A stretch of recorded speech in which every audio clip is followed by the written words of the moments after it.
Minjae's hand was already on the doorknob when their daughter's scream shattered the air. He froze, didn't turn around, his shoulders tensed like he'd been shot. "Daddy, don't go, please!"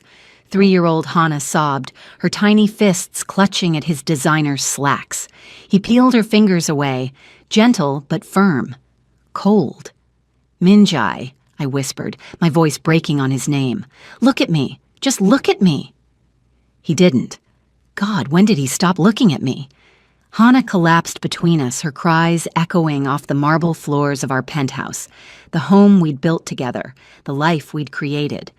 I watched his jaw clench, that familiar muscle twitching near his temple, the same spot I used to kiss when he couldn't sleep. She's not mine. Everything went silent. Even Hannah's sobs seemed to fade into white noise. What? The word barely made it past my lips. He finally turned. Those dark eyes, the ones that used to look at me like I was his entire universe, were empty. "The DNA test came back yesterday. Hannah isn't my biological daughter." His voice was flat, detached, like he was discussing a business transaction. "Which means you've been lying to me for 4 years, Imani." "That's not... I never..." My knees buckled. The room tilted. "I want you both out by tonight." He opened the door. "My lawyer will contact you about the divorce." The door clicked shut. Our daughter screamed, and I realized I couldn't breathe. I didn't remember falling. One moment I was standing, the next I was on the floor with Hannah in my arms, both of us sobbing. The sun was setting through the floor-to-ceiling windows, painting our broken family in shades of orange and red. Ironic. Our whole world was burning. "Mommy, why did Daddy leave?" Hannah hiccuped against my chest, her tears soaking through my silk blouse. "I don't know, baby, I don't know." But that was a lie. I knew exactly why. Someone had poisoned him against us, against me, because that DNA test was impossible. Minjae was Hannah's father. He had to be, unless... My phone buzzed. A text from an unknown number. "Told you I'd destroy you. Enjoy your new life, sister. Jiwan." Jiwan, Minjae's ex-fiancée, the woman he'd left at the altar for me 4 years ago. My hands shook so badly I dropped the phone.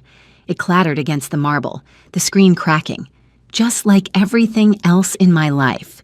3 years ago, I wasn't supposed to be at Club Azure that night. My best friend Tasha had dragged me out, insisting I needed to stop being such a workaholic and live a little. I'd just landed my dream job as a cultural attaché at the Korean embassy in New York. I was exhausted, overwhelmed, and definitely not looking for romance. "Girl, you need a drink and possibly a man," Tasha said, pushing a Cosmopolitan into my hands. "When's the last time you even talked to someone who wasn't about work?" "Last Tuesday. I ordered takeout." "That doesn't count, Imani." She rolled her eyes, her braids swinging. "I'm talking about real human connection. The kind that might lead to..." "Don't finish that sentence." She grinned. "I was going to say happiness, but okay, sis." The club was packed. Too many bodies, too much cologne, bass thumping so hard it rattled my ribcage. I hated it immediately. But then I saw him. He sat in the VIP section, surrounded by men in expensive suits, but somehow separate. Alone in a crowd. He had this presence, dangerous and magnetic. Sharp jawline, dark eyes that seemed to see everything, black hair styled perfectly. He was watching the crowd like a predator studying prey, until his eyes landed on me. Everything else disappeared. "Oh, damn," Tasha whispered. "That man is fine, and he's looking at you like you're dessert. Stop it." But my heart was pounding. He stood, started walking toward us. The crowd literally parted for him. People moved without even realizing it, like he commanded space itself. "Ladies," his voice was deep, accented. Korean, but his English was perfect. "I'm Minjae." "Imani," I said, suddenly forgetting every other word in existence. "Beautiful name." He smiled, just barely, a hint of warmth in those cold eyes. "It means faith, doesn't it? Swahili?" I blinked. How do you know that?" "I make it my business to know beautiful things." He extended his hand. Dance with me? Tasha practically shoved me forward. She'd love to. His hand was warm, calloused, strong. He led me onto the dance floor, and the moment his other hand settled on my waist, I forgot how to breathe. We moved together like we'd done this 1,000 times before. His thumb traced small circles on my lower back, sending electricity up my spine. You're nervous, he murmured against my ear. I'm not. My voice cracked. Betrayed me. He chuckled. The sound did things to me. Liar, your pulse is racing. His fingers pressed against my wrist. Right here. I can feel it. Maybe you make me nervous. Good. He pulled back slightly, those dark eyes intense. You should be nervous. I'm not a good man, Imani. Then why am I still dancing with you? Because you're curious and brave, and you see something in me that no one else does. His jaw clenched. Something I'm not sure exists anymore. What's that? The possibility of being more than what I was born to be. I should have asked what he meant, should have demanded answers, but instead, I kissed him. Right there on that dance floor, surrounded by strangers, I kissed this dangerous, beautiful man who looked at me like I was salvation. He kissed me back like I was air, and he was drowning. Come home with me, he whispered against my lips. I don't even know you. You know enough. His forehead pressed against mine. You know I'm trouble. You know I want you. You know this is probably a mistake. He paused. And you're going to say yes anyway. He was right. That night changed everything. He wasn't just dangerous. He was the heir to one of Korea's most powerful crime families. The kind of man my parents had warned me about. The kind of man who destroyed lives without blinking. But with me, he was gentle, vulnerable, real. I've never brought anyone here, he said, standing in his penthouse as dawn broke over the city.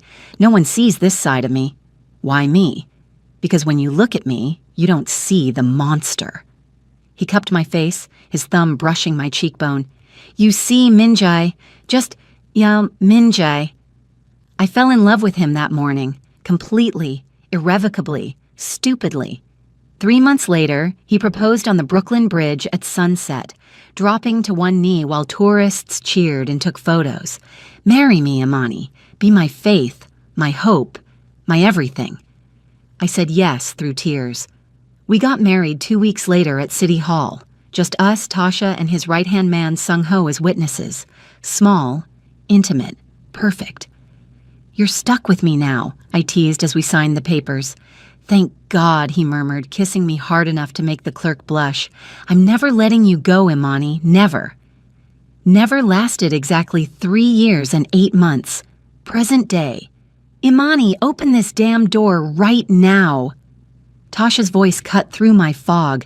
I'd been sitting on the floor for how long? An hour? 3? The sun was gone now. Hana had cried herself to sleep in my arms. I stumbled to the door, unlocked it. Tasha took one look at me and gasped. Oh, honey, oh no, what happened? He left. My voice sounded hollow, strange. He thinks Hana isn't his. He wants a divorce. What? Tasha's eyes went wide. That's insane. Hana looks exactly like him. Same eyes, same stubborn chin, same... Jiwon faked a DNA test. I laid Hana gently on the couch, covering her with a blanket. She texted me, basically admitted it. That psychotic bitch. Tasha started pacing, her heels clicking violently against the marble. We need to get a real test. We need to prove... He won't listen. I sank onto the couch, staring at nothing. You didn't see his eyes, Tash. He's done with me. With us. After everything you've been through? After how much he loves you? She crouched in front of me, gripping my shoulders. No, absolutely not. We're gonna fix this. How? He won't even look at me. Then we make him look. Her jaw set in that stubborn way that meant she had a plan. Probably a terrible one. But first, you need to get out of this apartment. You can stay with me. I don't want to burden... Girl, shut up. She started pulling me to my feet. You're my sister. Your burden is my burden. Now pack some bags for you and Hana. We're leaving." 2 weeks crawled by like years. I'd called Minjai 17 times, texted 43 times. Every message went unanswered. Every call went to voicemail. His lawyer sent divorce papers. I didn't sign them. Hana kept asking for Daddy. Each time she did, a piece of me died. I'd taken leave from work, couldn't focus, could barely eat. Tasha force-fed me soup and wine, sometimes at the same time. "You gotta stay strong, sis, for Hana." But I was breaking, shattering into pieces too small to put back together. Then on a rainy Thursday night, everything changed. I was walking back to Tasha's apartment from the corner store, Hana's hand in mine, umbrella barely keeping us dry. The streets were empty, dark. That survival instinct I developed as Min Jae's wife started screaming, "Something's wrong." 3 men stepped out of the alley ahead, blocked our path. Imani Park. The one in front smiled, gold tooth, scar across his cheek. Or should I say Imani Williams? "Heard you got downgraded." My blood turned to ice. I recognized him, one of the rival gang's enforcers, the Russians who'd been trying to move in on Min Jae's territory. "Walk away," I said, keeping my voice steady. "I'm not involved in that life anymore." "But you were? And you know things." He stepped closer. "Things worth a lot of money to the right people." "Mommy, I'm scared," Hana whimpered. "It's okay, baby." I backed up slowly, pulling her behind me. "We're going to be fine." "We just want to talk," Goldtooth said. "You come with us, tell us what you know about Park's operations, and we let you and the kid go. Easy." I said, "Walk away." He lunged. I turned to run and slammed into a solid chest. Min Jae. He appeared like a ghost, rainwater streaming down his face, eyes absolutely feral. In one fluid motion, he shoved me and Hana behind him and caught Goldtooth's fist mid-swing. "Touch my wife," Min Jae said, his voice deadly quiet, "and I'll bury you alive." "She ain't your wife no more, Park. Heard you threw her out." "You heard wrong." The crack of breaking bone echoed down the street.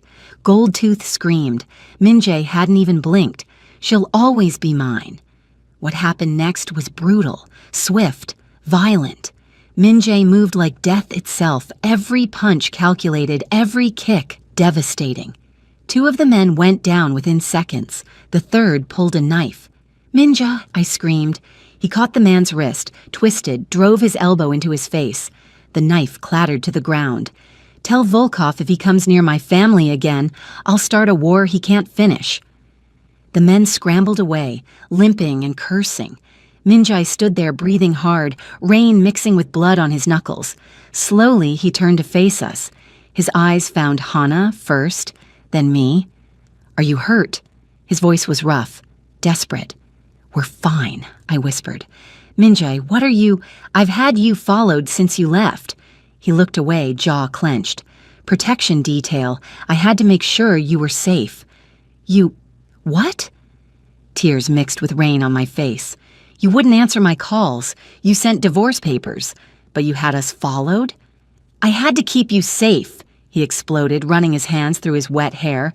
"Even if I couldn't, even if we can't—" He stopped, broke. "Fuck." Hana burst into tears. "Daddy!" She ran to him. He caught her automatically, lifting her into his arms. She buried her face in his neck, sobbing. "I missed you, Daddy. Why did you leave?"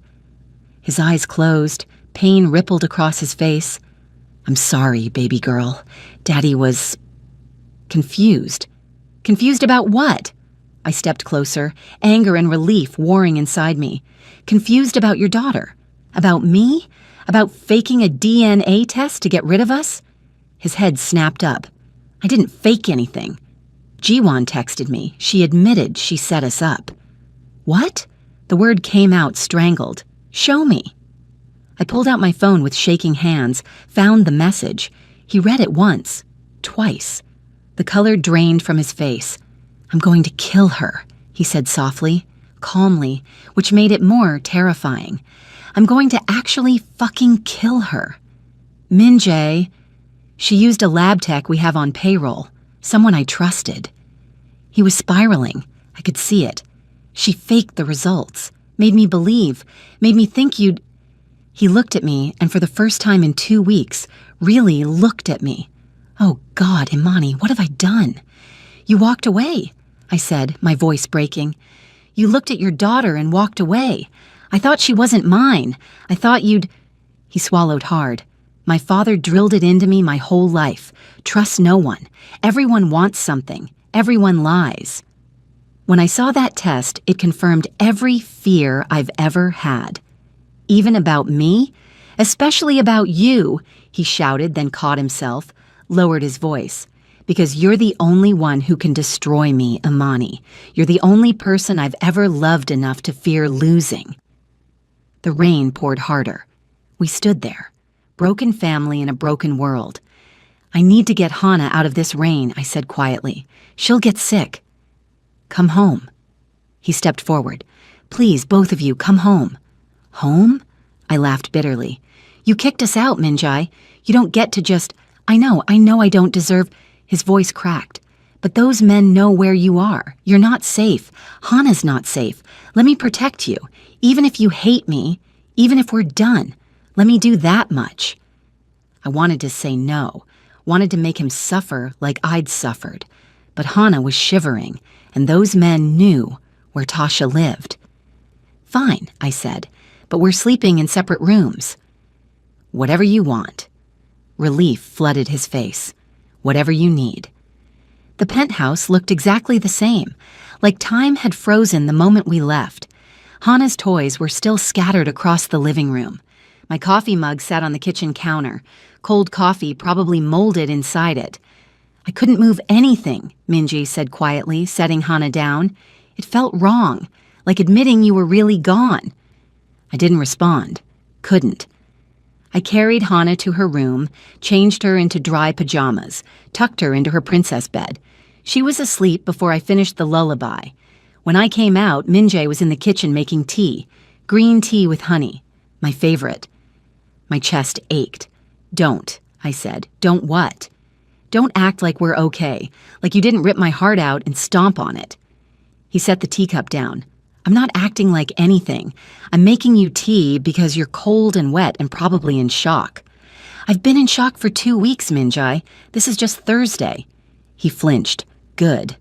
I'm getting a new DNA test, a real one, from a lab Jiwan doesn't know about. Cool, great. That'll fix everything. I laughed harshly. That'll undo you looking at our daughter like she was a stranger. That'll undo you calling me a liar. I know it won't. He slammed his hand on the counter. I know I fucked up. Christ, Imani, I haven't slept in 2 weeks. Haven't eaten, can barely function. You think I don't know what I did? Then why? I screamed. Why didn't you just talk to me? Why didn't you ask me before you... Because I was terrified, he shouted back. Terrified it was true. Terrified you'd been using me. Terrified I'd been stupid enough to fall for it. Silence crashed down between us. You really think I'm capable of that? My voice dropped to a whisper. After everything? After 3 years of marriage? You really think I'd lie about our child?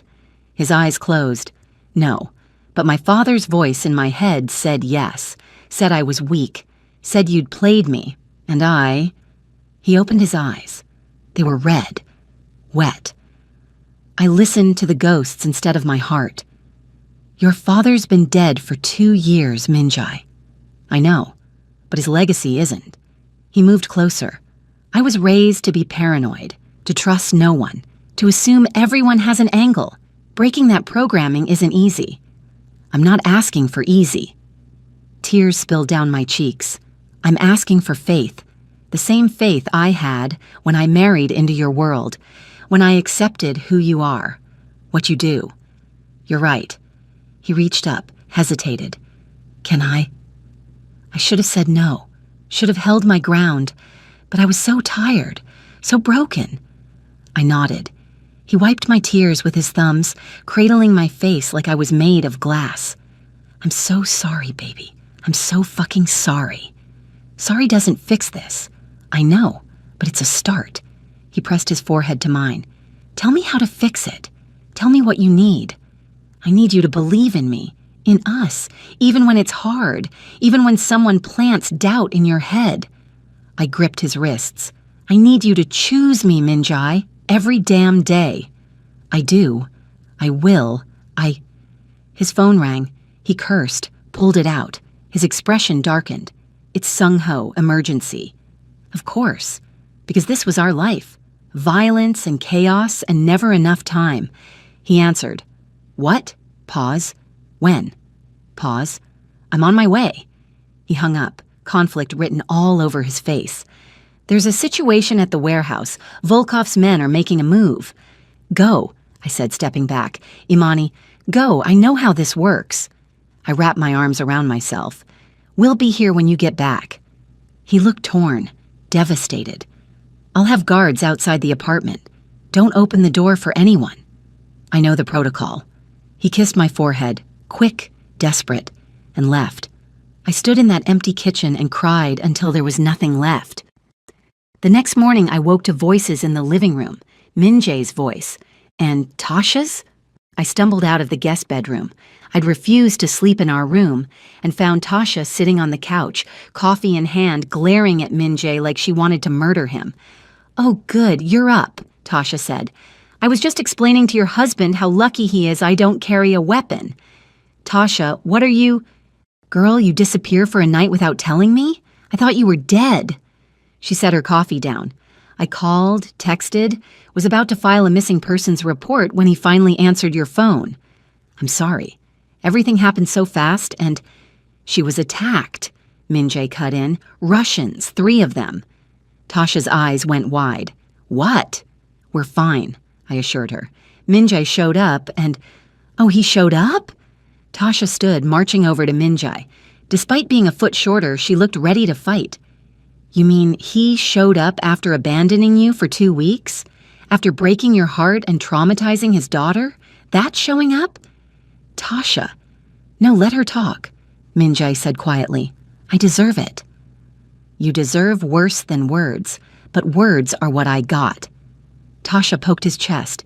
You don't get to do this. You don't get to throw her away and then swoop in playing hero. That's not how this works. I know. Do you?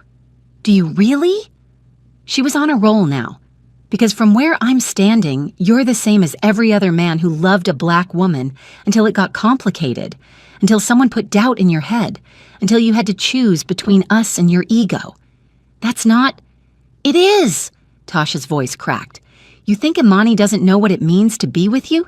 You think she doesn't face judgment every day? What's a black woman doing with a Korean man? Is she with him for money? Do they even speak the same language? She deals with that shit constantly, but she chose you anyway. She loved you anyway. Minjae looked at me, stricken. Is that true? I looked away. It doesn't matter. It does matter. He moved toward me. Why didn't you tell me? Because I didn't want you to see it as a burden. I met his eyes. I wanted to just be. To love you without making it about race or culture or what people thought. But then you proved them right, didn't you? You proved that when it came down to it, you didn't trust me. That's not...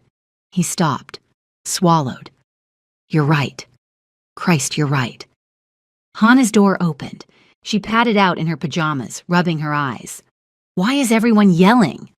We're not yelling, baby, I said quickly. Auntie Tasha just came to visit. Auntie Tasha! Hana launched herself at Tasha, who caught her and spun her around. Hey, my little princess, I missed you. Tasha hugged her tight, then looked at Minjae and me. You two need to talk, real talk, not this surface-level bullshit. So I'm taking Hana out for breakfast and the aquarium. You have 4 hours to figure this out. Tasha, you don't have to... 4 hours. She was already grabbing Hana's jacket. Come on, sweetie, let's go see some fish. They were gone in a whirlwind, leaving Minjae and me alone in suffocating silence. So, he said finally, 4 hours. Guess so. More silence. Heavy. Painful. I got the new DNA results this morning, he said. Rushed them. She's mine. Obviously. 99.9% match. Obviously. Imani, please. He moved closer. I need you to look at me. Why? So you can break my heart again? But I looked up anyway, met those dark eyes. I was raised by a monster, he said quietly. My father used to beat the weakness out of me, literally. Anytime I showed emotion, showed vulnerability, his jaw clenched. He'd make sure I regretted it. Told me love was a liability, that trust was for fools, that the only person you could count on was yourself. I know your history, Minjae, but you don't know what it's like to live with his voice in your head, constantly, questioning everything, twisting everything. He stepped closer. When I saw that fake test, it wasn't just doubt. It was confirmation of every horrible thing he ever told me. See, I was right. She used you. They all do. So you chose his voice over mine. Yes. The admission seemed to break him, and I'll regret that for the rest of my life. I wanted to stay angry, wanted to hold on to the pain, but seeing him like this, vulnerable, raw, real, cracked something in me. I loved you so much it scared me, he continued, because if you could hurt me, really hurt me, then he was right. Love was weakness, so when I thought you'd betrayed me, He exhaled shakily. I burned us down before you could. That's fucked up, Minjae. I know. You need therapy. I know. Like serious therapy, not just talk to your wife therapy. I've already made an appointment. He pulled out his phone, showed me. Dr. Sarah Chen specializes in trauma and family dynamics. First session is Monday. I blinked. Wow. Okay. I'm trying, Imani. I know I destroyed your trust. I know it'll take time to rebuild. He moved closer still. But I'm asking, begging for the chance to try. And if I say no, pain flashed across his face, then I'll respect that, but I'll keep trying, keep proving, keep showing you that I choose you. I choose us, every damn day. The words I'd asked for last night. You hurt me, I whispered. I know. You hurt our daughter. I know. His voice broke. If you ever pull something like this again, I won't. I swear on everything I am, I won't. He took my hands. Give me a chance to make this right, please. I should have said no. Should have made him work harder, suffer more. But the truth was, I still loved him.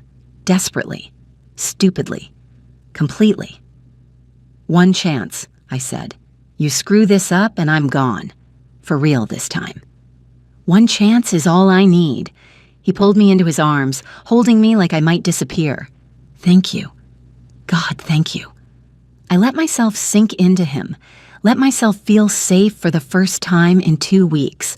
But in the back of my mind, doubt whispered, can broken trust really be fixed? 2 days later, things were better. Careful, but better. Minjae was trying, really trying. He came home for dinner every night, put Hana to bed, respected my space when I needed it, held me when I didn't. We were rebuilding, slowly, but Jiwon was still out there, still unpunished. We need to deal with her, I said one night after Hana was asleep. She can't just get away with this. Minjae looked up from his laptop, his expression dark. I've been handling it. What does that mean?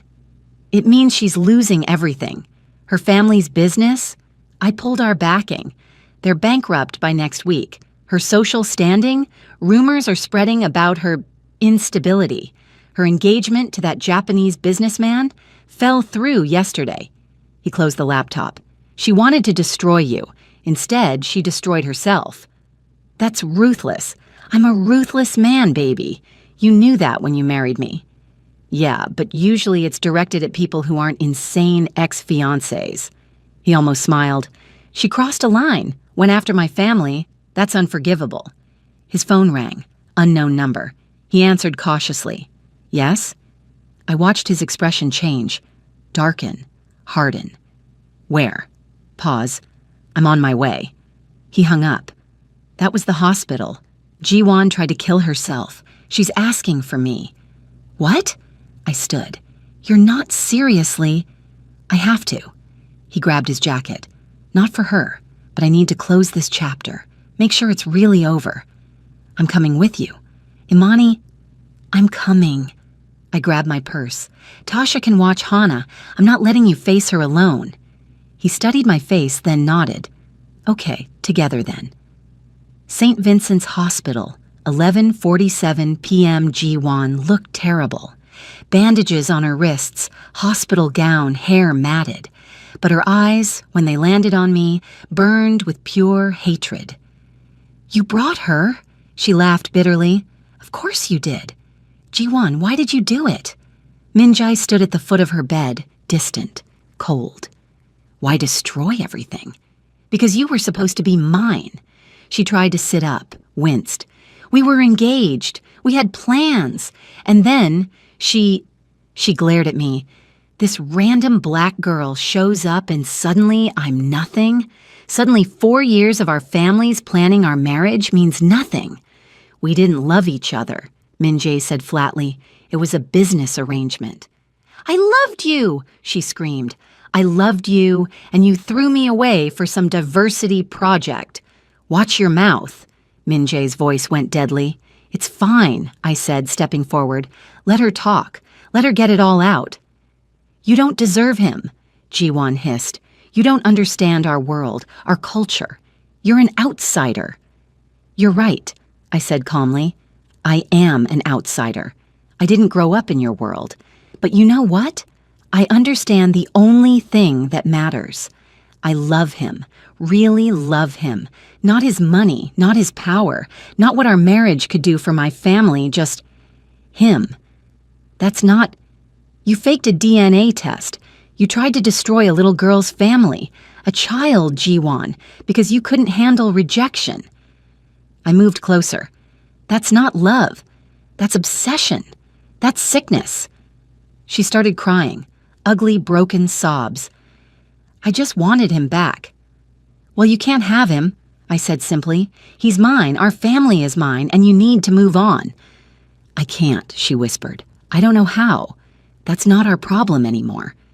Minjay took my hand. Get help, Jiwon. Real help. And stay away from my family. This is your only warning. We left her there, crying. As we walked down the hospital corridor, I felt something shift. Close. A chapter ending. You were incredible in there, Minjay said in the elevator. I was protecting my family. I squeezed his hand. That's what we do. The elevator opened to the parking garage. We stepped out and found ourselves surrounded by men with guns. Volkov stepped forward, smiling. Mr. Park, Mrs. Park, we meet again.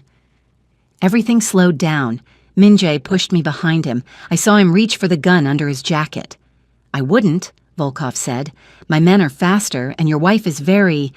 exposed. What do you want? Minjay's voice was steady. Same thing everyone wants. Power, territory, respect. Volkov lit a cigarette. You've been a problem, Park. Time to remove problems. You won't make it out of this city alive, Minjay said. Maybe, but neither will you. Volkov raised his hand. Kill... Gunshots exploded through the garage, but not from Volkov's men, from behind them. Sung Ho and 20 of Minjay's guards poured in, weapons drawn. The Russians scattered. Chaos erupted. Minjay grabbed my hand. Run! We sprinted for his car. Bullets ricocheted off concrete.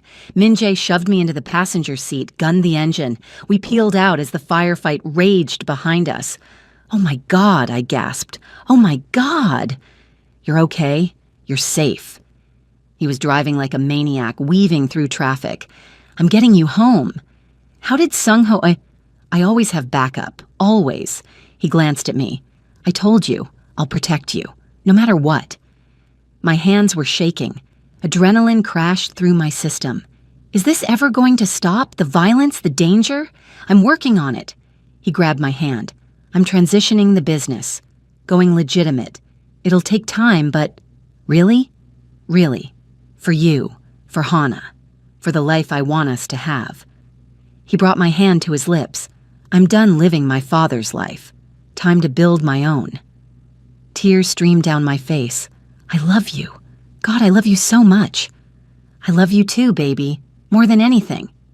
He pulled into our building's garage. Now let's go home. To our daughter. To our life. The next few weeks were a blur.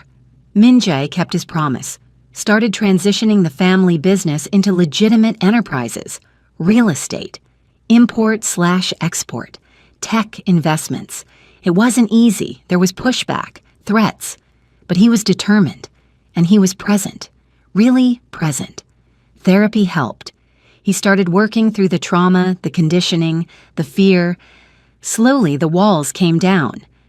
"I'm learning to trust my heart," he told me one night in bed. "Dr. Chen says I've spent so long in survival mode, I forgot how to just live, love, be vulnerable." "How's that going?" I asked, tracing patterns on his chest. "Terrifying." He caught my hand, kissed my fingers. "But worth it. You're worth it."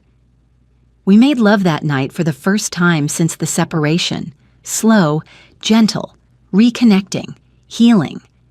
Afterwards, lying in his arms, I finally felt like we might actually make it. 1 month later. "Mommy, I don't feel good." I looked up from my laptop. Hana was standing in the doorway of my home office, looking pale. Too pale. "What's wrong, baby?" I moved to her, pressed my hand to her forehead. "You're burning up." "My tummy hurts." She clutched her stomach. "Really bad." "Okay, let's get you to the doctor." I scooped her up, grabbed my phone, called Min-jae. "Hey, Hana's sick, fever and stomach pain. I'm taking her to Dr. Morrison." "I'll meet you there," he said immediately. "Leaving now." By the time we got to the pediatrician's office, Hana was worse, lethargic, crying. Dr. Morrison took one look at her and ordered immediate tests. "It could be appendicitis," she said. "We need to rule that out. I'm sending you to the ER." The ER. Those words sent ice through my veins. Min-jae met us at Mount Sinai. He burst through the doors looking frantic, found us in the exam room. "How is she?" He moved to Hana's bedside, brushing hair from her forehead. "They're running tests," I said, my voice tight. "They think it might be her appendix." "Daddy," Hana whimpered, "it hurts." "I know, baby girl, I know." He kissed her forehead. "But the doctors are going to make it better, okay? You're so brave." The next hour was torture. Tests, scans, waiting. Finally, a surgeon came in. "It is appendicitis," he confirmed, "and it's about to rupture. We need to operate now." "Now?" My voice cracked. "Right now. She'll be fine, but we can't wait." They prepped her for surgery. Let us say goodbye before they wheeled her away. "Mommy, I'm scared," Hana cried. "I know, sweetie, but Mommy and Daddy will be right here when you wake up." I kissed her cheeks, her forehead, her hands. "We love you so much." "So much," Min-jae echoed, his voice thick. "You're our whole world, Hana." They took her away, and we broke. I collapsed into a chair, sobbing. Min-jae sank down beside me, pulling me into his arms. We held each other and cried. "She has to be okay," I gasped. "She has to. She will be. She's strong, like her mother." He held me tighter. "She's going to be fine." "You don't know that." "Yes, I do, because I can't." His voice broke completely. "I can't lose her, Imani. I can't lose either of you. You're everything. You're all I have." "We're not going anywhere," I whispered. "We're all going to be fine." But I was terrified. Absolutely terrified. 3 hours later, the surgeon came out smiling. "She did great. Surgery went perfectly. She'll make a full recovery."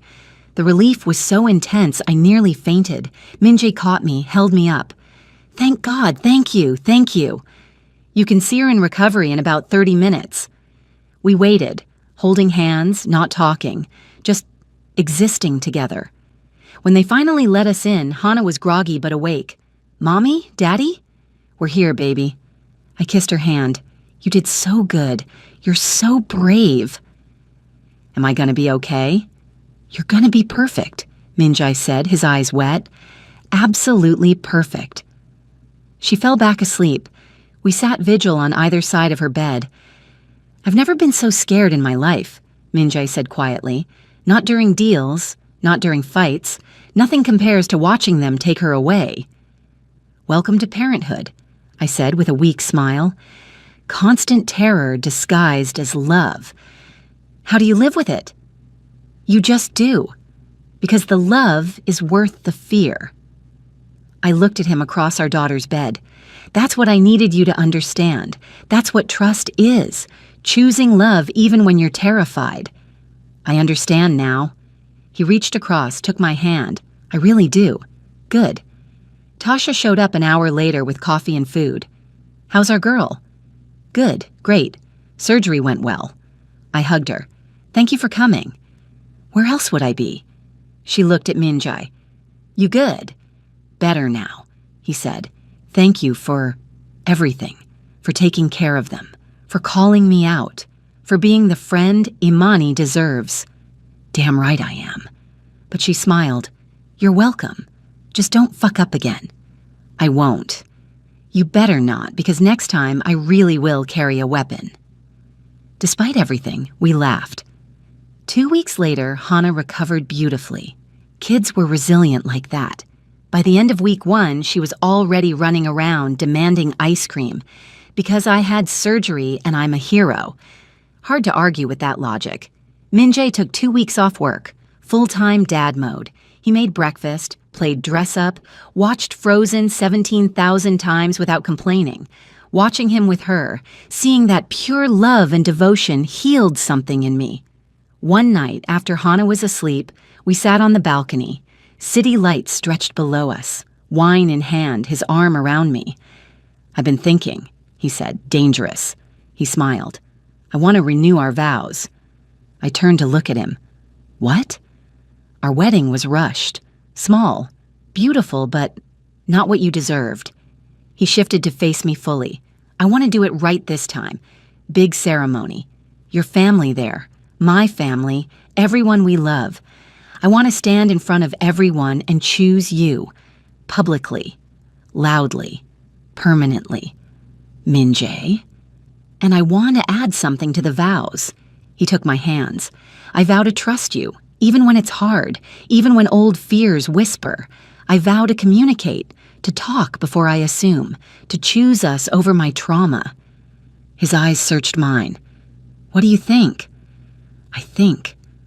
Tears blurred my vision. I think that sounds perfect. He kissed me, deep, passionate, full of promise. I love you, Imani Park, my faith, my hope, my everything. I love you too, I whispered against his lips. My dangerous, complicated, beautiful man. Meanwhile, Tasha's subplot. So there's this guy, Tasha said over brunch one Saturday. I nearly spit out my mimosa. What? What guy? When did this happen? Remember Sung Ho? She tried to look casual, failed miserably. Minjay's right-hand man. Oh my God, Sung Ho, keep your voice down. But she was blushing. It just happened. He's been checking on me, making sure I'm safe. We started talking and now you're dating? We've gone out twice. That's not dating. Tasha Marie Johnson, that's absolutely dating. She groaned. This is weird, right? It's weird. It's adorable. I grabbed her hand. Tell me everything. Start from the beginning. Leave nothing out. Okay, so remember when you and Minjay got back together? Sung Ho called me to update me, and we just talked for 3 hours about everything. Life, family, dreams. He's actually really funny and sweet. And those arms, Tasha. What? I'm just appreciating quality muscle tone. We dissolved into giggles. But seriously, she said, sobering slightly. Is this okay? I know he works for Minjay and things are complicated. Tasha, you deserve happiness. You've spent the last month taking care of me. Let someone take care of you for once? Yeah? Yeah, I squeezed her hand. Plus, I'm weirdly excited about double dates. Is that selfish? Extremely, but I love you anyway. 3 months later. The vow renewal. We chose the Brooklyn Botanic Garden, cherry blossoms in full bloom. 200 guests. My family flew in from Chicago. Minjay's extended family came from Korea. It was beautiful, perfect, everything I dreamed. I wore a custom gown, white with gold embroidery, African patterns woven throughout, honoring both sides of who we were, who we'd become together. Hana was the flower girl, taking her job very seriously. She threw petals with precision, glaring at anyone who walked through her petal path wrong. "Our daughter is terrifying," Min-jae whispered as we watched her. "She gets it from you," I whispered back. "Fair point." The ceremony was officiated by both a minister and a Korean elder, blending traditions. When it came time for vows, Min-jae took my hands. "Imani," he began, his voice strong. "When I met you 3 years ago, I didn't know I was capable of love. Real love. The kind that changes you, saves you, makes you want to be better." He swallowed. "I've made mistakes, huge ones. I let fear control me, let old wounds dictate new relationships. But you didn't give up on me, on us. You fought for our family when I couldn't. And I'm standing here today to promise I will never stop fighting for us again." Tears streamed down my face. "I vow to trust you, always. To communicate, even when it's hard. To choose love over fear. To build a life that honors both our cultures, both our histories. To be the partner you deserve and the father Hana deserves." He squeezed my hands. "You are my faith, Imani. The reason I believe in goodness, in second chances, in love that conquers everything. I love you, forever, completely, no doubts, no fears, just love." I could barely speak through my tears. "Min-jae, you are the bravest person I know. Not because you're fearless, but because you face your fears. You do the work, you break cycles, you choose growth." I smiled through tears. "I vow to stand beside you, to remind you who you are when old voices get loud, to love Hana with everything I have, to honor what we've built and what we're building." I paused. "You're not your father. You're not your past. You're the man who makes me laugh, who protects fiercely and loves deeper, who's learning to be vulnerable. And I'm so proud to be your wife. I now pronounce you, again, husband and wife," the minister said with a smile. "You may kiss your bride, again." Min-jae cupped my face and kissed me like it was our first time and last time all at once. The crowd erupted in cheers. Hana yelled, "EW, gross!" which made everyone laugh. The reception dinner was incredible. Toasts were heartfelt. My father welcomed Min-jae into our family officially. Min-jae's uncle gave his blessing. It was unity, healing, hope.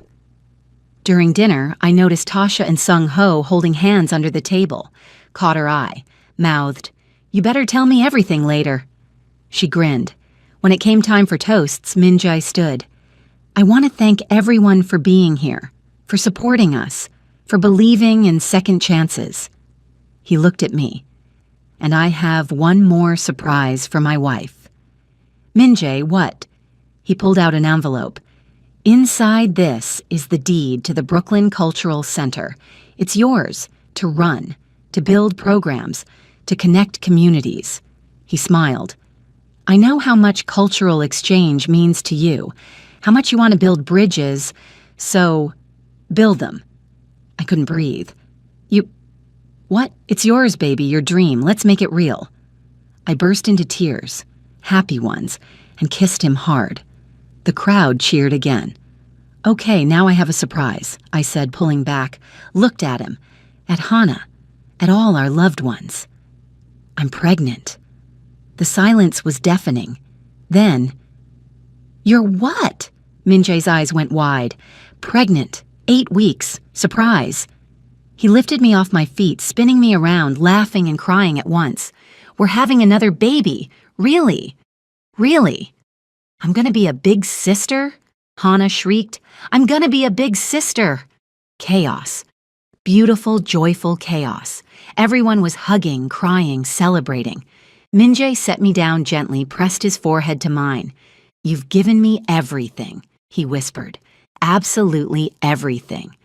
"We gave each other everything," I corrected. "That's how this works." 6 months later, baby Junho Park was born on a Tuesday morning. 7 pounds, 3 ounces. Perfect. Hana was obsessed with him, constantly wanting to help, which mostly meant stealing his pacifiers and trying to share her toys.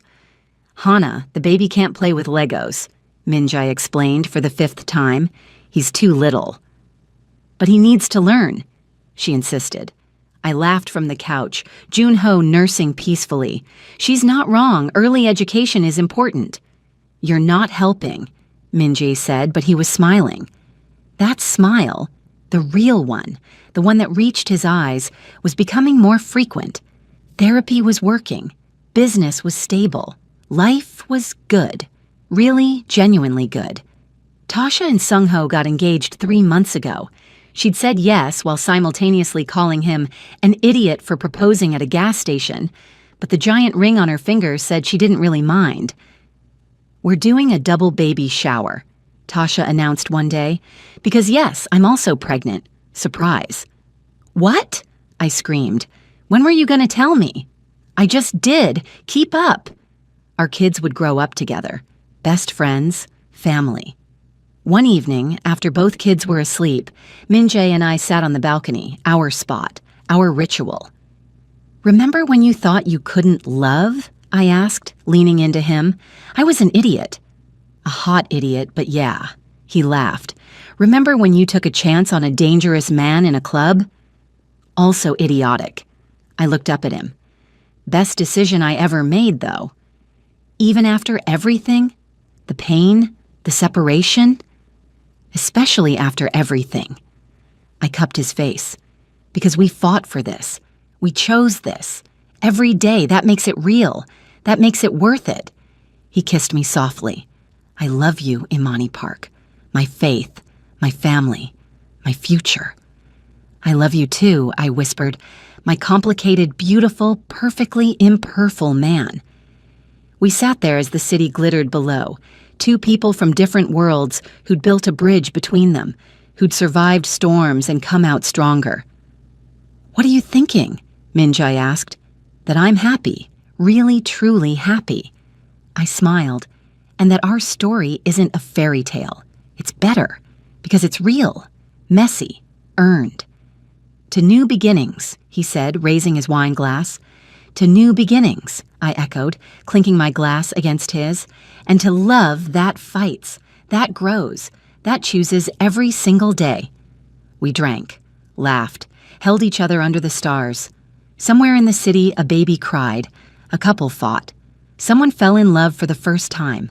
Life continued, complicated, beautiful, real, and we faced it together, always together. Epilogue. 1 year later, the Brooklyn Cultural Center opened to a crowd of 500. Politicians, community leaders, families, kids. My dream brought to life. You did it, Minjai said, standing beside me as we cut the ribbon. Hana on his shoulders, Junho in my arms. We did it, I corrected. All of us. Inside, the center buzzed with life. Korean language classes in one room, African dance in another, cooking classes, art exhibits, music, everything I dreamed. My parents stood with Minjai's uncle, talking and laughing, barriers broken, bridges built. Tasha waddled over, 7 months pregnant, Sung-ho supporting her. This is incredible, sis. You should be so proud. I am. I looked around at everything we'd built. So proud. That night, after the celebration died down, our family went home. Both kids asleep in the car, Minjai driving, me in the passenger seat. This is it, I said softly. What is? Everything we fought for, everything we almost lost. It's right here, right now. He reached over, took my hand. Best fight I ever had. Same. We pulled into our building, took our sleeping kids upstairs, put them to bed. Changed into pajamas, collapsed onto our couch. I'm exhausted, I groaned. Me too. He pulled me against him. But it's a good exhausted. The best kind. We sat in comfortable silence. Years ago, I'd walked into a club and met a dangerous man. Today, I was living a beautiful life with my husband, my partner, my choice. Hey, Minjai. Yeah, baby? Thank you for not giving up on us, on yourself. Thank you for fighting when I couldn't. He kissed my temple. For being my faith when I had none. Always, always, he echoed. And there, in our home, With our children sleeping nearby, we existed, loved, thrived. Not perfect, not easy, but real. So beautifully, messy, wonderfully real. Love isn't about perfect people finding each other. It's about imperfect people choosing each other, again and again and again. It's about facing fears, breaking cycles, building bridges. It's about trust earned, forgiveness given, growth chosen. Minjae and Imani's story isn't a fairy tale. It's better. It's real. And real love fights.